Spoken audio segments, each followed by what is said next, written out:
another science video. This is A Warmer World, Unit 5, Day 24. I'm Miss Mac, I'm the Science Internet teacher here, and let's get started. First, let's pull up your independent work for today. It looks something like this with some videos. So pull up your independent work right now. Pause this video, go find it. Alright, hopefully you found your independent work.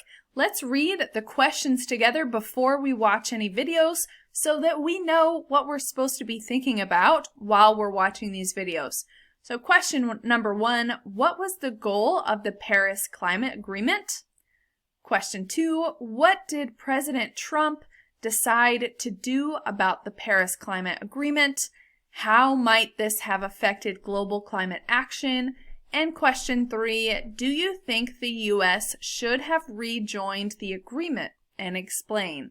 So let's get into video number 1. Be thinking about the Paris Climate Agreement. What was the goal? What did Trump do? What's your opinions? All of those good things to have in your brain, be thinking about. So let's watch that video now. My name is Brad Plumer. I'm a climate reporter at the New York Times. The Paris Climate Accord was agreed to back in 2015 by 195 countries, and it was seen as the best, most promising effort to date to tackle climate change. Every country put forward a mostly voluntary pledge for how it planned to curb greenhouse gas emissions, and the idea was that over time they would strengthen those efforts by pressuring each other to ratchet up their ambitions, talking, reviewing their progress, and basically engaging in climate diplomacy.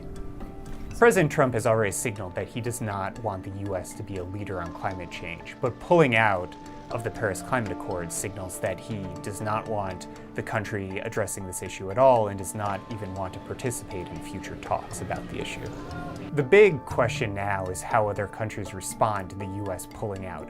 Do they decide to redouble their own efforts to curb greenhouse gas emissions, or does the agreement start to fray and unravel without the United States? And this could go either way. You've seen countries like China, France, Germany, India all say they want to continue addressing climate change even if the US pulls out, and they plan to continue doing that.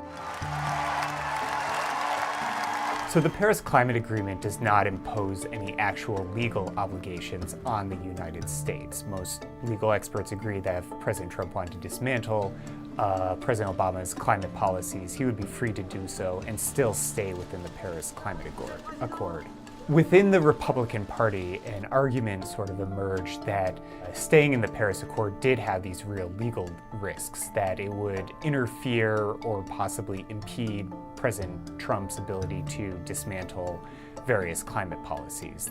Right now, if you add up everything that countries are currently doing, they would not put us on pace to avoid more than 2 degrees of global warming, which is considered the goal. Countries would have to strengthen their efforts over time if they wanted to hit that goal, pretty dramatically in many cases. So with the US out, first it becomes much harder to do without the US, which is responsible for about 1/5 of global emissions.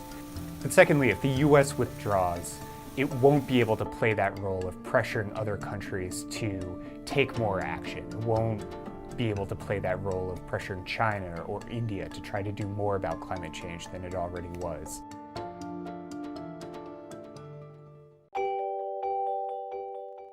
All right, hopefully you found that informative. Let's answer some questions. Question 1, what was the goal of the Paris Climate Agreement?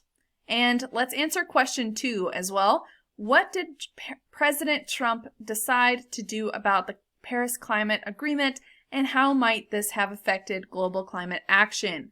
So pause this video now, answer these 2 questions. If you need sentence starters, I have some sentence starters on the screen here. So the goal of the Paris Climate Agreement was to do this. And then former President Trump decided to, did he pull out of the Paris Agreement? Did he stay in the Paris Agreement? Did he make a new one? What did he do? And this might have affected global climate action because ... So pause this video, answer these 2 questions right now. All right, hopefully you have those 2 questions answered. Let's watch Video number 2 looks like this is going to be about current president now, President Biden. So let's get into that video. Back in the game of global climate diplomacy, Shep. But even Secretary of State John Kerry, President Joe Biden's climate envoy, acknowledging today that the U.S. has a lot of work to do to regain credibility that it lost over the last 4 years, especially so the U.S. can pressure other countries to cut their emissions as well, most particularly China, whose emissions are still growing and is now the biggest source of emissions. A lot of work to do, and in the coming months, the Biden administration will have to set out a new nationally determined contribution to the Paris Agreement. That's a fancy way of saying a commitment for how much the U.S. will agree to cut its own emissions of heat-trapping greenhouse gases by the year 2030. To do that, the Biden administration is going to have to take aim at the biggest sources of pollution, including the tailpipe emissions from our cars and vehicles, electricity that comes from power plants, as well as industry. Now, an announcement from the Biden administration on how ambitious a goal they plan to set is expected to come in April, and to be even more ambitious than the former goal that was set by the Obama administration that the U.S. never met anyway. And to meet those goals, the Biden administration expected to look at a mix of regulations, federal incentives to promote greener technologies, as well as possibly a controversial cap or tax on carbon. The Biden administration also hoping the private sector will step up with its own voluntary commitments as well. Shep? Josh Letterman, thank you. Shepard Smith here. Thanks for watching CNBC on YouTube. All right, hopefully that was informative as well. Let's finish our independent work here. We're going to answer at least the third question. Do you think the U.S. should have rejoined the agreement? Explain. So, all of these 3 questions should be answered really thoroughly. So if you have extra information to add to the first 2 questions, please add that extra information. But the third question, if you need a sentence starter, I think the U.S. should have or should not have rejoined the agreement because this. So pause this video, make sure your independent work is all complete. All right, and that is the end of this video. I know it was kind of a little short. That is great. Hopefully you got some fantastic answers in, and I will see you next time.